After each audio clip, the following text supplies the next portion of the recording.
الفضة بتولع؟ استنى بس تقفلش الفيديو، لأن في آخره هقولك على فرصة استثمارية محدش واخد باله منها، ممكن تغير تفكيرك تماما في موضوع الادخار. اعمل لايك دلوقتي واشترك في القناة علشان يوصلك كل جديد، واعمل كمان شير عشان الفيديو دوت يوصل لأكبر عدد من الناس، وصلي على النبي عليه الصلاة والسلام. بص يا معلم، وانت بتجري ورا الذهب الفضة قاعدة بتقولك أنا هنا ومحدش سائل فيها. النهاردة الفضة طلعت في السوق المصري 75 قرش زيادة في الجرام، وده في يوم واحد. وعيار ال 800 بقى ب 48 جنيه، وعيار ال 925 وصل ل 55 جنيه ونص، وعيار ال 999 وصل ل 60 جنيه. الكلام ده مش هزار. والأوقية العالمية زادت كمان 70 سنت ووصلت ل 32 دولار و62 سنت. يعني مش بس السوق المحلي اللي بيتحرك، ده العالم كله بيقولك الفضة داخلة تسخن اهو. طيب السؤال هنا، ليه الفضة؟ ليه مش الذهب زي الناس كلها؟ اقولك ليه. الذهب دلوقتي بقى للكبار قوي. كيلو الذهب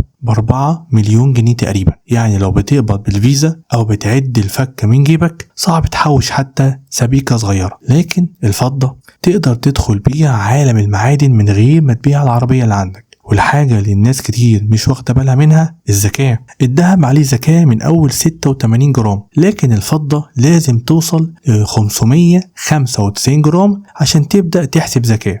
يعني ممكن تحوش نص كيلو فضة من غير ما تدفع ولا مليم زكاة. وكمان لو عندك كيلو الزكاة عليه 2400 جنيه بس، إنما كيلو الذهب هتدفع بقى 192 ألف جنيه زكاة. والله. وطبعا غير انك تقدر تشتري وتبيع بسهولة، الفضة بقت وسيلة للادخار الشرعي والسهل. وده رأي علماء زي دكتور خالد يوسف، بيقولك الفضة مش بس معدن، دي أداة ادخار منسية لازم نرجع لها تاني. أما لو بتسأل عن الاستثمار فالفضة دلوقتي ماشية في دورة منخفضة، يعني أسعارها لسه تحت وسعرها ممكن يطير في أي وقت، خصوصا مع تذبذب الدولار والذهب. واللي بيشتري دلوقتي ممكن يكسب جامد على المدى الطويل. يعني احنا قدام ايه؟ حاجة سعرها مناسب، زكاتها قليلة، سهلة في البيع والشراء، وفيها فرصة ربح جاية في الطريق. يبقى انت مستني ايه؟ والحلول هنا تكون بسيطة برضو لازم اقولها لك. لو معاك مبلغ صغير وبتفكر في الادخار، الفضة اختيار آمن ليك. عاوز تحوش من غير زكاة يبقى اشتري أقل من 595 جرام. عايز استثمار طويل المدى